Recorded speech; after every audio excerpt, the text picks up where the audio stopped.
Hello everyone, I am Kartik Dangar. You are watching in try to success. আশা করছি সকলে সুস্থ আছো, ভালো আছো। প্রত্যেককে স্বাগত ট্রাই টু সাকসেসে। আজকের আলোচনার বিষয় ভারতের সংবিধানের উল্লিখিত তফসিল এবং অংশ। একটা কথা বলে রাখি, আমাদের এই চ্যানেলে অলরেডি আপকামিং এক্সামগুলোর জন্য অধ্যায় ভিত্তিক ক্লাস শুরু হয়ে গেছে। তোমরা প্লে লিস্টে চেক করো, আর ক্লাসগুলো যদি ভালো লাগে অবশ্যই লাইক, শেয়ার অ্যান্ড সাবস্ক্রাইব। আমাদের এই চ্যানেলে সোম থেকে শনি সন্ধ্যা ঠিক 7টার সময় জিকে প্র্যাকটিস সেটের ক্লাস দেওয়া হয়, সেগুলোও তোমরা ফলো করো। 20টা করে জিকে কোশ্চেন দেওয়া হয়, প্রতিটাই কিন্তু আপকামিং এক্সামগুলোর জন্য খুব খুব ইম্পর্টেন্ট। চলো আর বেশি কথা না বাড়িয়ে আজকের ক্লাস আমরা দেখি। ভারতের সংবিধানের উল্লিখিত তফসিল বা শিডিউল ও অংশ, যেটা আমরা বলবো সাবজেক্ট। ভারতের মূল সংবিধানে মোট ধারার সংখ্যা আগে কতগুলো ছিল? না, আগে ছিল 395টি ধারা ছিল, আর ধারাগুলো 22টি পার্টে বিভক্ত ছিল, আর 8টা তফসিলে বিভক্ত ছিল। আর এখন বর্তমানে কতগুলো হয়েছে? না, বর্তমানে সংবিধানে মোট ধারা হয়েছে 470টা। কতগুলো বেড়েছে? না, 75টা বেড়েছে আগের থেকে। আর ধারাগুলো 25টা পার্টে বিভক্ত এবং 12টি তফসিলে বিভক্ত। এটা হচ্ছে আমাদের মূল সংবিধানের ধারা, অংশ আর তফসিল। তাহলে আমাদের সংবিধানে উল্লিখিত তফসিলগুলো কি কি? আমরা শুধু আজকে জানবো যে আমাদের 12টা তফসিল বা তফসিল সম্বন্ধে কোন পার্টে আমাদের কি আলোচনা করা হয়েছে, আর অংশগুলো কোন পার্টে কি বলা হয়েছে। আমরা ডিটেলসে আরো ক্লাস করাবো, প্রতিটা সাবজেক্টে আরো ক্লাস করাবো, আমরা ডিটেলসে ক্লাস করাবো। আজকে আমরা শুধু জানবো যে কোন শিডিউলে কি বলা হয়েছে, কোন সাবজেক্টে কি নিয়ে আলোচনা করা হয়েছে। তাহলে কি আছে? ভারতের সংবিধানের উল্লিখিত তফসিল। ভারতের মূল সংবিধানে প্রাথমিকভাবে কতগুলো তফসিল ছিল? আগে আগে 8টা তফসিল ছিল, পরবর্তীকালে 4টা যোগ হয়ে এখন বর্তমানে তফসিল সংখ্যা হয়ে দাঁড়িয়েছে 12টা। তফসিলের সংখ্যা হয়ে দাঁড়িয়েছে কতগুলো? না, 12টা তফসিল বর্তমানে হয়েছে। প্রথম তাহলে তফসিলে বা ফার্স্ট শিডিউলে কার সম্পর্কে আলোচনা করা হয়েছে? না, 29টা রাজ্য এবং 7টা কেন্দ্রশাসিত অঞ্চলের সীমানা সম্পর্কে আলোচনা করা হয়েছে। স্টেটস অ্যান্ড ইউনিয়ন টেরিটরি সম্পর্কে আলোচনা বর্ণনা করা হয়েছে ফার্স্ট শিডিউলে। সেকেন্ড শিডিউলে কার সম্পর্কে বলা হয়েছে? না, রাষ্ট্রপতি, বিচারপতি প্রভৃতি উচ্চপদস্থ কর্মীদের নিয়োগ এবং তাদের ভাতা।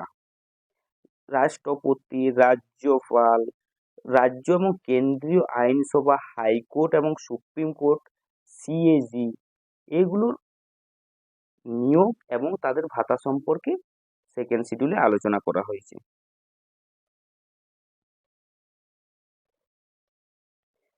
থার্ড শিডিউলে কি আলোচনা করা হয়েছে? না, সমস্ত রকমের শপথ, যেমন রাজ্য এবং কেন্দ্রীয় মন্ত্রীদের এবং বিচারপতিদের, মানে যারা বিচার করবে তারা কেমন ভাবে শপথ করবে, সেই সম্পর্কে থার্ড শিডিউলে বর্ণনা করা হয়েছে। সমস্ত রকমের শপথ সম্পর্কে আলোচনা করা হয়েছে। ফোর্থ শিডিউলে, না, রাজ্য এবং কেন্দ্রশাসিত অঞ্চলগুলির মধ্যে থেকে রাজ্যসভার আসন বন্টন। রাজ্য এবং কেন্দ্রশাসিত অঞ্চল থেকে রাজ্যসভার যেটা বলবো সদস্য সংখ্যা বন্টন, কোথায় কত সদস্য হবে বা আসন কত হবে, কোন রাজ্যে কিরকম আসন সংখ্যা হবে, কেন্দ্রশাসিত অঞ্চলে কিরকম আসন সংখ্যা হবে, সেই সম্পর্কে আলোচনা করা হয়েছে ফোর্থ শিডিউলে। পঞ্চম শিডিউলে কি বলা হয়েছে? না, এসসি, যেটা schedule caste, ST schedule tribe অধ্যুষিত অঞ্চলের শাসন এবং নিয়ন্ত্রণ, এবং যেসব অঞ্চলগুলো এসসি এবং এসটি অধ্যুষিত অঞ্চল, তাদের শাসন কিরকম হবে, সেখানকার নিয়ন্ত্রণ কিরকম ভাবে করা যাবে, সেই সম্পর্কে পঞ্চম শিডিউলে আলোচনা করা হয়েছে। সে এলাকার প্রশাসন এবং নিয়ন্ত্রণ, তফসিলি উপজাতি এবং তফসিলি জাতির এলাকার প্রশাসন এবং নিয়ন্ত্রণ সম্পর্কে পঞ্চম শিডিউলে বলা হয়েছে। ষষ্ঠ শিডিউল না বিশেষ সুবিধাযুক্ত রাজ্যগুলির নাম এবং তাদের মধ্যে বরাদ্দ সুবিধা, যেমন আসাম, মেঘালয়, ত্রিপুরা, মিজোরাম। বিশেষ সুবিধাযুক্ত রাজ্যগুলো সম্পর্কে সিক্স শিডিউলে বলা হয়েছে। বিশেষ সুবিধা যেমন ত্রিপুরা, মিজোরাম, মেঘালয় আর আসাম এখানকার উপজাতি অধ্যুষিত এলাকার প্রশাসন এবং তাদের নিয়ন্ত্রণ কেমনভাবে করবে, কি কি সুযোগ সুবিধা তার জন্য দেয়া হবে সেই সব রাজ্যগুলোকে, সেই সম্পর্কে সিক্স শিডিউলে বলা হয়েছে। সপ্তম শিডিউলে না কেন্দ্র এবং রাজ্যের মধ্যে বন্টন, কেন্দ্র এবং রাজ্যের মধ্যে বন্টন মানে কেন্দ্র তালিকা কতগুলো হবে, রাজ্য তালিকায় কি কি অন্তর্ভুক্ত হবে, যুগ্ম তালিকাতে কি কি অন্তর্ভুক্ত হবে, সেই সব জিনিসগুলো আমাদের সপ্তম শিডিউলে আলোচনা করেছে। সপ্তম শিডিউলে রাজ্য এবং কেন্দ্রের মধ্যে বন্টন।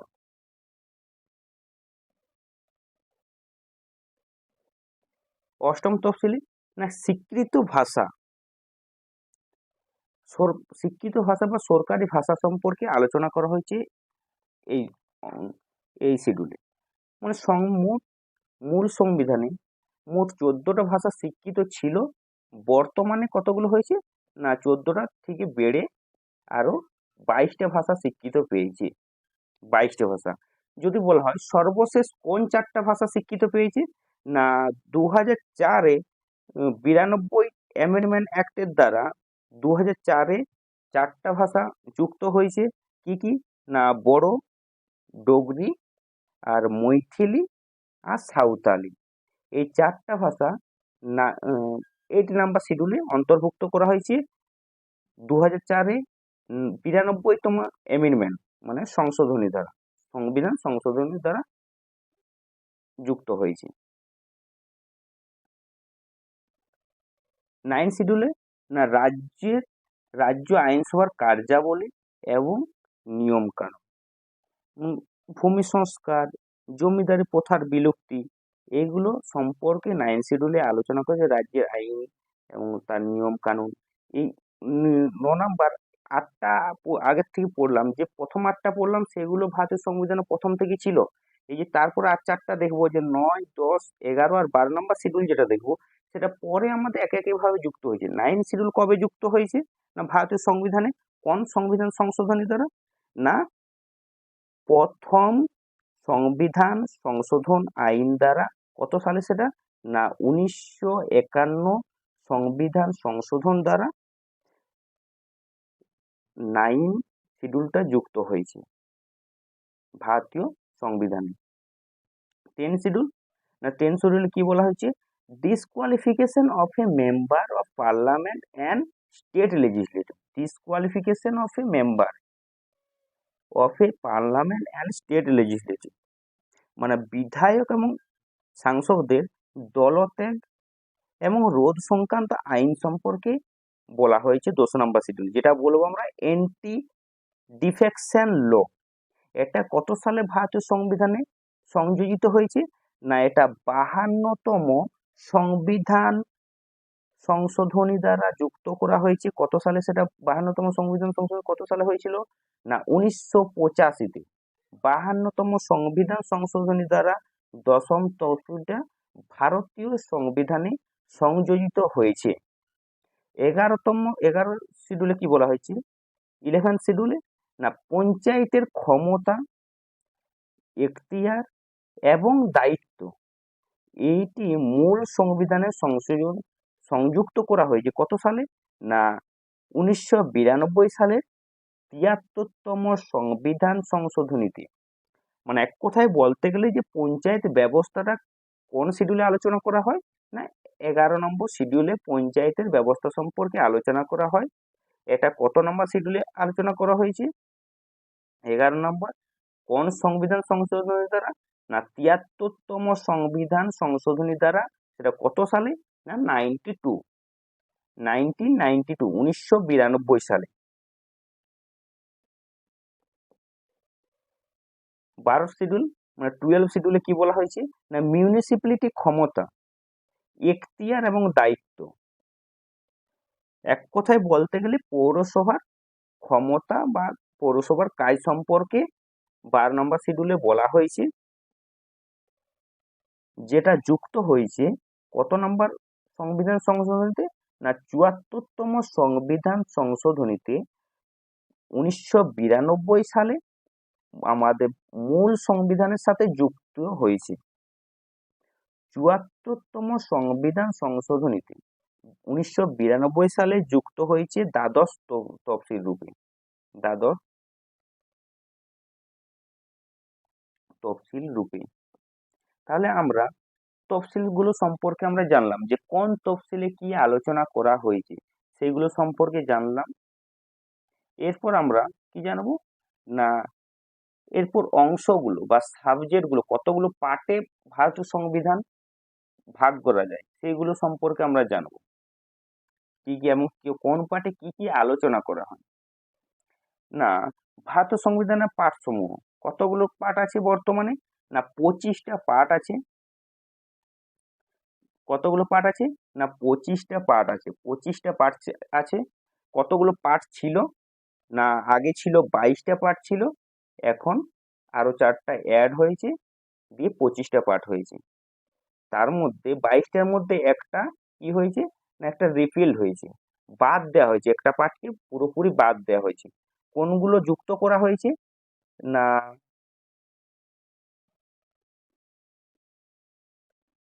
5 নাম্বার পার্টটা IVA, এ পার্টটা যুক্ত করা হয়েছে। আর কি যুক্ত আছে, আর যুক্ত করা হয়েছে IXA, এই একটা পার্ট, IXB, আর একটা যুক্ত হয়েছে XIVA। এই 4টা পার্ট যুক্ত হয়েছে। আর কোন পার্টটা বাদ গেছে, না আমাদের বাদ গেছে 7 নাম্বার পার্ট, যেটা 7 নাম্বার পার্ট, এটা বাদ গেছে। টোটাল হয়তো আমাদের পার্ট সংখ্যা কতগুলো হয়ে দাঁড়িয়েছে, না 25টা পার্ট এখন বর্তমানে আছে। চলো তাহলে দেখি তাহলে কোন পার্টে কি সম্পর্কে আলোচনা করা হয়েছে।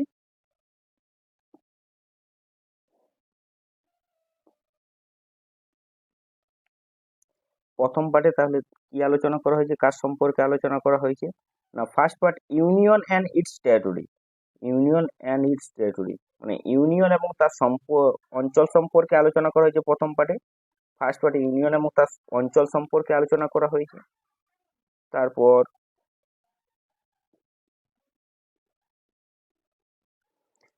সেকেন্ড পার্টে কি আলোচনা করেছে, সিটিজেনশিপ, ইন্ডিয়ান সিটিজেনশিপ সম্পর্কে, ভারতের নাগরিকত্ব সম্পর্কে দ্বিতীয় পার্টে আলোচনা করা হয়েছে। ভারতের নাগরিকত্ব মানে সিঙ্গেল সিটিজেনশিপ, ভারতের কি, না সিঙ্গেল সিটিজেনশিপ আলোচনা করা হয় বা গ্রহণ করা হয়। ডুয়েল সিটিজেনশিপ কিন্তু ভারতে এখনো পর্যন্ত চালু করা হয়নি। ঠিক আছে। থার্ড, তারপর পার্ট 3-তে কার সম্পর্কে আলোচনা করা হয়েছে, না ফান্ডামেন্টাল রাইটস, ভারতীয় সংবিধান মৌলিক অধিকার সম্পর্কে আলোচনা করা হয়েছে পার্ট নাম্বার 3-তে। আমাদের বর্তমানে যদি দেখা হয় তাহলে ফান্ডামেন্টাল রাইটস কতগুলো আমাদের রাইটস আছে, না আমাদের বর্তমানে 6টা রাইটস আছে, মানে মৌলিক অধিকার আছে 6টা। কি কি মৌলিক অধিকার 6টা আছে, এক হচ্ছে সাম্যের অধিকার, যেটা বলবো right to equality. Right to equality যেটা 14 থেকে 18 নাম্বার পার্টে আলোচনা করা হয়, 14 থেকে 18 নাম্বার ধারাতে আলোচনা করা হয়।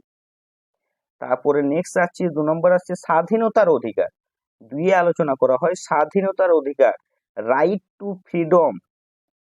রাইট টু ফ্রিডম যেটা 19 থেকে 22 নম্বর ধারাতে আলোচনা করা হয়, 19 থেকে 22 নম্বর ধারাতে।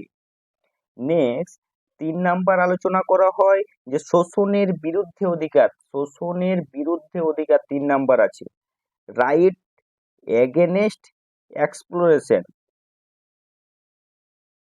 যেটা 23 থেকে 24 নম্বর ধারাতে আলোচনা করা হয়, রাইট এগেনস্ট এক্সপ্লোটেশন, যেটা। আর 4 নাম্বার কি আলোচনা করা হয়, ধর্মীয় স্বাধীনতার অধিকার, ধর্মীয় স্বাধীনতা 4 নাম্বারে আলোচনা করা হয়, ধর্মীয় স্বাধীনতার অধিকার, right two freedom of religion, যেটা 25 থেকে 28 নম্বর ধারাতে আলোচনা করা হয়, 25 থেকে 28-এ আলোচনা করা হয়। আর নেক্সট আসছি 5 নাম্বার কি না সংস্কৃতি ও শিক্ষা বিষয়ক অধিকার। 5-এ সংস্কৃতি ও শিক্ষা বিষয়ক অধিকার, কালচারাল অ্যান্ড এডুকেশনাল রাইটস, যেটা 29 থেকে 30 নম্বর ধারাতে আলোচনা করা হয়। 29 থেকে 30 নম্বর ধারাতে কালচারাল অ্যান্ড এডুকেশনাল রাইটস সম্পর্কে আলোচনা করা হয়েছে। আর 6 নম্বর কি 6 নম্বর হচ্ছে মৌলিক অধিকার হচ্ছে সাংবিধানিক সাংবিধানিক প্রতিকারের অধিকার, রাইট টু কনস্টিটিউশনাল রিমেডিস, যেটা 32 নম্বর ধারাতে আলোচনা করা হয়। 32 নম্বর ধারাতে এই মোট 6টা বর্তমানে মৌলিক অধিকার আছে। এই মোট 6টা মৌলিক অধিকার আছে। আগে কতগুলো ছিল? আগে ছিল মৌলিক অধিকারের সংখ্যা ছিল 7টা মৌলিক অধিকার ছিল, বর্তমানে 6টা। কেন আগে 7টা ছিল? কাকে বাদ দেওয়া হয়েছে? না ভারতীয় মূল সংবিধান থেকে মৌলিক অধিকার উল্লেখ 1978 খ্রিস্টাব্দে 44তম সংবিধান সংশোধনীর দ্বারা, কত বললাম? 44তম সংবিধান সংশোধনী দ্বারা সম্পত্তির অধিকারকে মৌলিক অধিকার থেকে বাদ দেওয়া হয়েছে। কাকে? না সম্পত্তির অধিকারটা আগে মৌলিক অধিকারে যুক্ত ছিল, বর্তমানে মৌলিক অধিকারটাকে মৌলিক কর্তব্যের মধ্যে দেওয়া হয়েছে, ফেলা হয়েছে বলে এখন ভারতে মৌলিক অধিকারের সংখ্যা 6টি। ঠিক আছে। যখন যদি 1978 সালের 44 নম্বর সংবিধান সংশোধনীতে, তখন ভারতের প্রধানমন্ত্রী কে ছিল? না মোরারজি দেশাই তখন ভারতের প্রধানমন্ত্রী ছিল। নেক্সট কি না 4 নম্বর পার্টে কার সম্পর্কে আলোচনা করা হয়েছে? না পার্ট নাম্বার 4-এ directive principle of state policy, রাষ্ট্রীয় নীতি নির্দেশিত কি নীতি, রাষ্ট্রীয় নীতি নির্দেশিক নীতি বা নির্দেশাত্মক নীতি।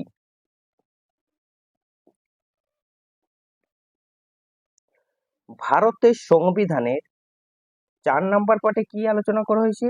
না directive principle of state policy, যেটা পরিচালনা নির্দেশাত্মক নীতি বলা হয়, যেটা আলোচনা করা হয় 36 থেকে 91 ধারাতে আলোচনা করা হয়।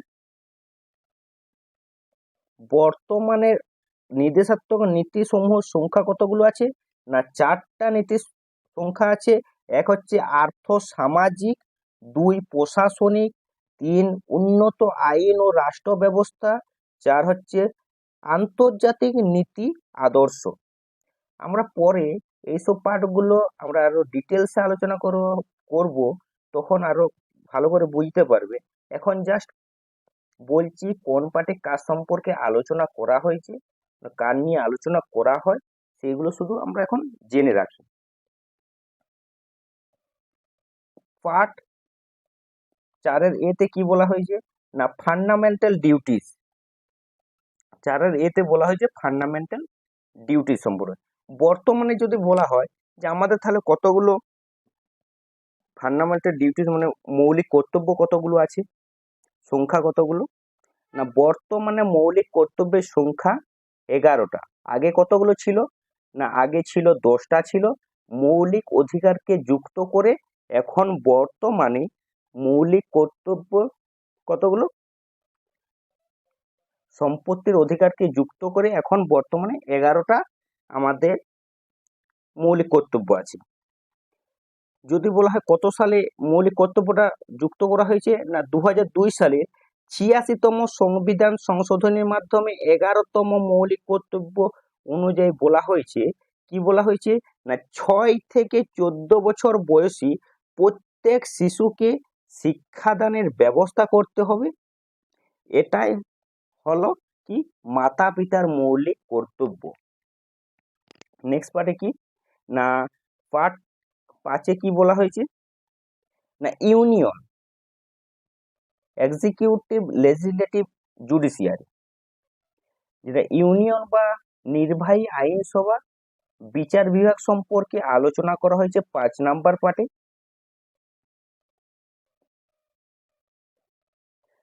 পার্ট 6 কি আলোচনা করা হয়েছে? না স্টেট এক্সিকিউটিভ লেজিসলেটিভ জুডিশিয়ারি, রাজ্য নির্বাহী আইনসভা বিচার বিভাগ সম্পর্কে আলোচনা করা হয়েছে।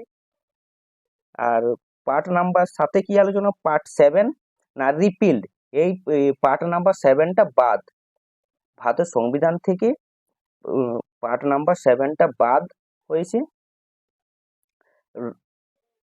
পার্ট 8 কি আলোচনা করেছে? ইউনিয়ন টেরিটরিজ, কেন্দ্রশাসিত অঞ্চল সম্পর্কে পার্ট নাম্বার 8 আলোচনা করা হয়। কেন্দ্রশাসিত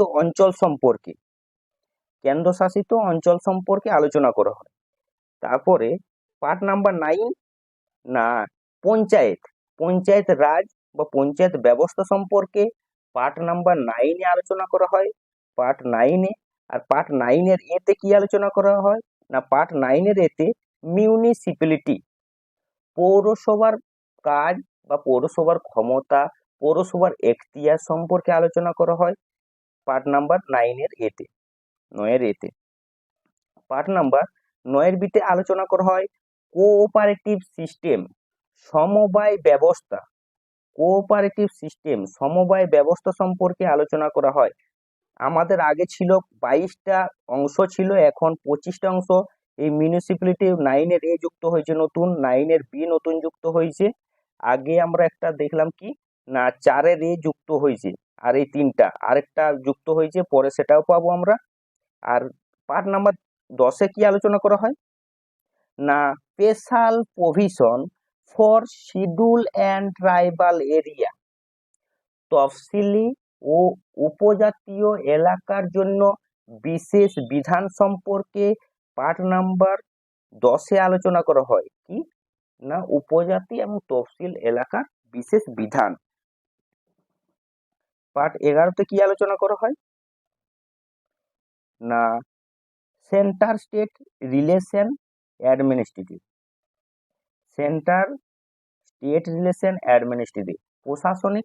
প্রশাসনিক দিক থেকে রাজ্যগুলোর মধ্যে রিলেশন কিরকম সে সম্পর্কে আলোচনা করা হয়।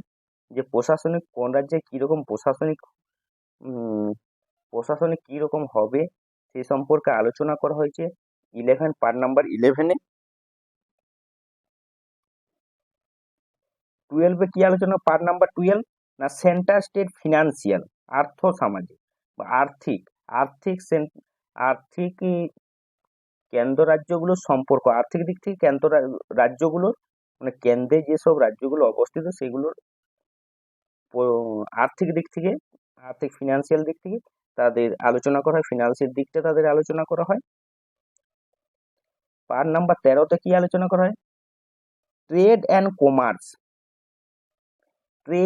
কমার্স, ব্যবসা এবং বাণিজ্য সম্পর্কে ভারতের সংবিধানের পার্ট নাম্বার 13-তে আলোচনা করা হয়। Trade and commerce.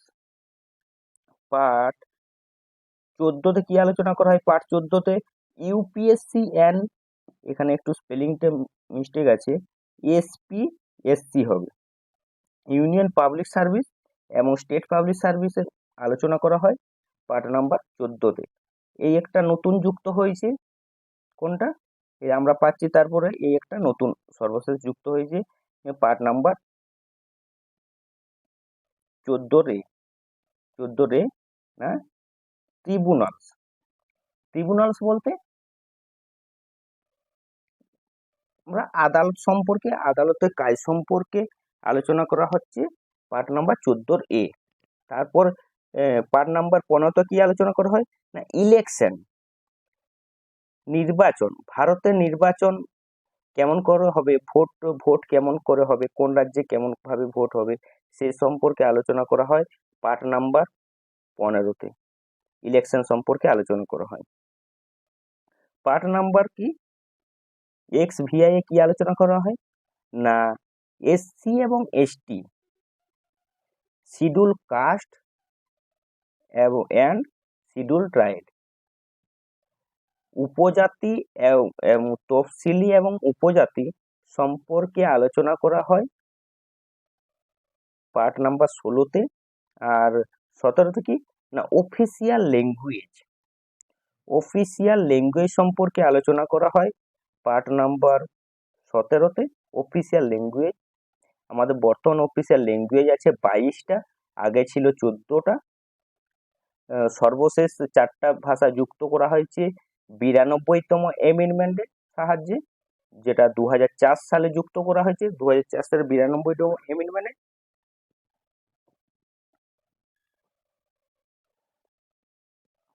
এমার্জেন্সি মানে জরুরি অবস্থা সম্পর্কে আলোচনা করা হয় পার্ট নাম্বার 18-তে জরুরি অবস্থা সম্পর্কে আলোচনা। জার্মানি দেশের সংবিধান অনুসারে জরুরি অবস্থাটা জারি করা হয়, মানে এমার্জেন্সি জারি করা হয়। কোথায় এটা কোথা থেকে নেওয়া হয়েছে না, জার্মানির সংবিধান থেকে নেওয়া হয়েছে জরুরি অবস্থা। আজ পর্যন্ত যদি বলা হয় কতগুলো এমার্জেন্সি অ্যালার্ট হয়েছে না, আজ পর্যন্ত 3টে এমার্জেন্সি বা জরুরি অবস্থা হয়েছে। এক হয়েছে 1962, 1971, 1975। 1962-তে কখন না, ভারত চীন যখন যুদ্ধ হয়েছিল 1962-তে, তখন একবার জরুরি অবস্থা। আর 1971-এ ভারত এবং বাংলাদেশ যখন দেশ ভাগ হচ্ছে, ভারত আর বাংলাদেশের মধ্যে দেশ ভাগ। আর 1975-এ দেশের আভ্যন্তরীণ সংকটাপন্ন অবস্থার জন্য ইন্দিরা গান্ধী কর্তৃক ঘোষিত হয়েছিল 1975 সালে। এই 3টা। নেক্সট পার্ট কি বলছি না, 19 নম্বর পার্টে special provision regarding the president, vice president and governor etc. রাষ্ট্রপতি সম্পর্কিত বিশেষ বিধান, ভাইস প্রেসিডেন্ট এবং পার্লামেন্ট এবং গভর্নর ইত্যাদি সম্পর্কে আলোচনা করা হচ্ছে কত না 19-এ, পার্ট 9-এ, 19-এ। 20-তে কি কনস্টিটিউশনাল রিমেডিস, সাংবিধানিক প্রতিকার সম্পর্কে 20-তে আলোচনা করা হচ্ছে সাংবিধানিক প্রতিকার সম্পর্কে। পার্ট 21-এ কি আলোচনা করা হচ্ছে না, special provision of some states, power of the union, parliament to make law of state, list and provision of Jammu and Kashmir. মানে কিছু রাজ্যের বিশেষ বিধান সম্পর্কে, বিধান ক্ষমতা বা ইউনিয়ন সংসদ রাষ্ট্রের প্রণয়নের জন্য এবং জম্মু কাশ্মীরের তালিকা এবং তার বিধান সম্পর্কে আলোচনা করা হয়েছে। মানে কিছু রাজ্যের বিশেষ বিধান ক্ষমতা ইউনিয়ন সংসদ রাষ্ট্রের আইন প্রণয়নের জন্য এবং জম্মু কাশ্মীরের তালিকা এবং বিধান সম্পর্কে পার্ট 21-এ আলোচনা করা হয়েছে, আলোচনা করা হয়েছে। পার্ট 22-এ কি আলোচনা করেছে, ফ্ল্যাগ, এমব্লেম, অ্যানথেম এবং সং। ফ্ল্যাগ পতাকা এবং প্রতীক, সঙ্গীত এবং গান সম্পর্কে আলোচনা করা হয়েছে কত না, পার্ট নাম্বার 22-এ। তাহলে তোমরা কমেন্টে জানাও তো ভারতের পতাকা কে তৈরি করেছিল, আর ভারতের বর্তমান অ্যানথেম কি, এমব্লেম কি, এমব্লেম কি এবং সং কি, 4টা তোমরা কমেন্টে জানাও। বর্তমানে এগুলো মানে কোনটা বর্তমানে সং কোনটা, অ্যানথেম কোনটা, ভারতের জাতীয় অ্যানথেম আর জাতীয় এমব্লেম, আর ফ্ল্যাগ কে তৈরি করেছিল, মানে ফ্ল্যাগের নকশা কে তৈরি করেছিল, এক কথায় তোমরা কমেন্টে জানাও। আমরা পরে আরো জানবো ডিটেলস, আরো আমরা ক্লাস যখন করব এই পার্টগুলো সম্পর্কে, আমরা তখন আবার ডিটেলস আমরা দেখব, যে প্রতিটা ডিটেলস আমরা জানবো এবং আরো ক্লাস যখন পরে আসবো। আজকে তাহলে এই পর্যন্তই। ক্লাসটা যদি ভালো লাগে অবশ্যই like, share and subscribe. Thanks for watching and believe in yourself.